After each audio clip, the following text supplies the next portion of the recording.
Hey everybody, Eagle Run 23 here. In this video, we are going to go over the best three things that I saw at SHOT Show. A couple of them might surprise you, and then at the end of the video, I have a bonus piece of news for you. This kind of rocked my world a little bit. Didn't know it was going down, and it kind of shook me a little bit.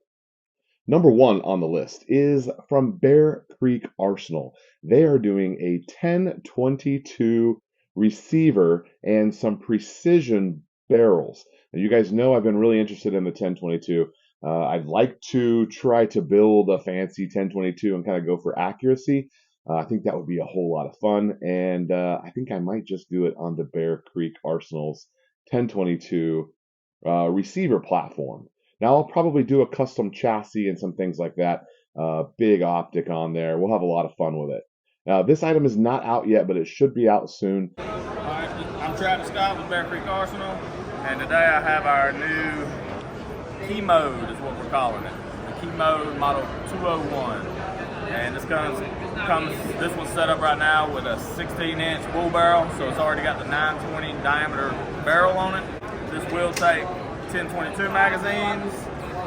We integrated the Picatinny rail into the receiver, so you won't have to go out and buy a Picatinny rail. We upgraded the bolt. The bolt's a lot different than Ruger's for easier cleaning, easier disassembling, and easier manufacturing. It's going to come in a lot of different barrel sizes and lengths. It's going to be a 16, 18, and 20 inch to begin with. Be threaded, non-threaded.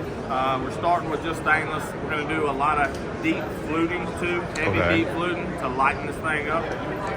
But that is our key mode from Bear Creek Arsenal. Number two on the list, we have a Glock trigger, but not just a Glock trigger where you've got a fancy colored shoe and some polished internals, even some OEM internals. That's not what we're talking about here. Art Elfman at Elfman Tactical has completely redesigned the way that a Glock trigger works. It's not simply an improved trigger. This is a fresh design in the way that it works, and I'll let him tell you about it right here. Have you pulled it? Yes. Okay. I've been playing with it. All right. So what did you want to know about it? So it's a completely original. It doesn't work the same way as a Glock trigger. It's Not at all. Fresh Okay. design. So it sucks I can't show you because we were doing a graphic that showed you the inside of it. Right. So basically what it's doing though, let me show you. So we're going to pull it apart like we normally would pull apart. We hit the Glock, hit the trigger, and take it apart. Okay. So what our trigger's doing is when you pull a Glock trigger, you're pulling back a firing pin. So all the aftermarket triggers, what they do is they put a weaker firing pin spring, so we're less likely to ignite the round. So this is pulling, and every time it slips off, it fires. Now it's got to go all the way back, pull back, and that's why the Glock trigger kind of sucks. Okay, so what this is doing is this is now catching right here. When we pull the trigger, it drops and lets it go. When we hold the trigger, it's set, goes to reset, the fire position, and then fires. So you're getting the shoe with its original safety. The Glock still has the safety that blocks the firing pin, and then our trigger still does not let go. This is totally drop safe. So now we take it, we put it back together. The only difference is it hits a stop here. Now you pull the trigger, we pop it down, and we're back in game. And we're 1.5 to 2.5 pound trigger, and it's skip proof. So that's just by far the best Glock trigger ever made.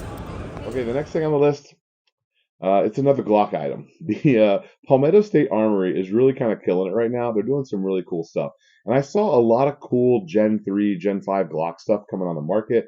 Like Anderson's doing a long slide version of their Kiger. Really cool. Not out yet, but I'm hoping to get one when they are. Palmetto State Armory has introduced this Saber line. It's like the upgraded line from their base line. It's kind of got all the fancy stuff that you would probably want on a gun anyway. Well, they're just putting it together for you. Cool color waves, cool accessories, really a neat design. They've done that for the AR-15. It's really cool. Well, now they've done it for their dagger. We've got the micro dagger, we've got the large dagger, and we've got the regular dagger. All have been saberized with cool patterns, cool colors, some different checkering on the slides. They also told me that a lot of those components are going to be available for us in the aftermarket. So if you're building an 80%, a GST or something, you'll be able to get some of these really cool PSA dagger slides to throw on there as well. Really love the mixing and matching of that Gen 3, but that's definitely number 3. Palmetto State Armory killing it with some really cool upgrades for the dagger. It's called the Saber. Okay, let's go.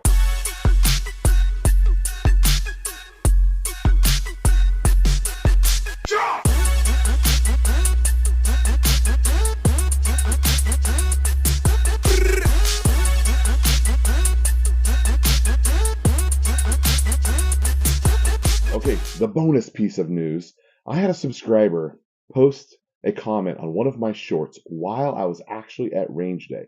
And they said, hey, go by, check out the Ballistic Advantage booth because they have an 8.6 blackout barrel. I was like, how do you know this and I don't know this? I have great connections in the 8.6 blackout community, ammo manufacturers, brass manufacturers. Shout out to Milford Munitions with that Varrock brass.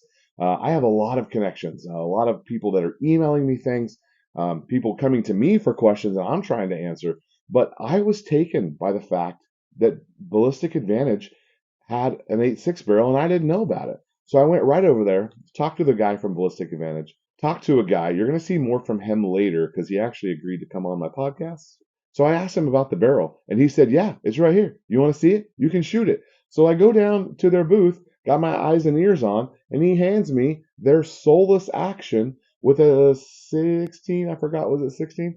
A 16-inch barrel suppressed. I was able to run the bolt, shoot their barrel. We were only at like 20 or 30 yards, so I couldn't tell anything for accuracy. But it shot fine. I'm excited to see more barrel manufacturers on the market. You have to remember that I can't play favorites with any one 8.6 blackout thing. My position here is to be an advocate for the caliber, and I don't want to see the caliber succeed. So you guys know I've got ammo from Howlworks and Steinells and from Aitken Arms and all the great ammo manufacturers that are making bullets and calibers for 8.6. I've got them all in. I'm not choosing any favorites. I'm just going to tell you what I find about them. I want more people making ammo. I want more barrels to be made by more companies. The more, the better, the more that's out there. And we heard from Faxon that they've got 20-something thousand barrels that are out there. So there's a lot of us 8.6 blackout out there. This caliber is not a fad. It's not going to disappear in a couple of years. But we do have some SAMI news that I can share with you very soon. I've been sworn to secrecy for another 24 hours. So yeah, the more people that are making this, the better. This company doesn't have to fail for this company to succeed. You guys have to remember that the same thing is true for ammo. Steinells does not have to fail so that another company can succeed. It doesn't work that way. The more competition, the better all the way around. We can get prices down. We can have better options. So the more the merrier. That's your bonus piece of news. Thank you guys for watching. More to come. Eagle Run 2-3. We'll see you next time.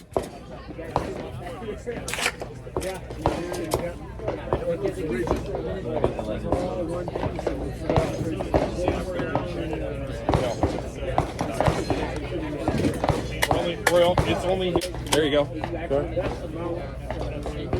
What is that? What barrel length is that? 7.5.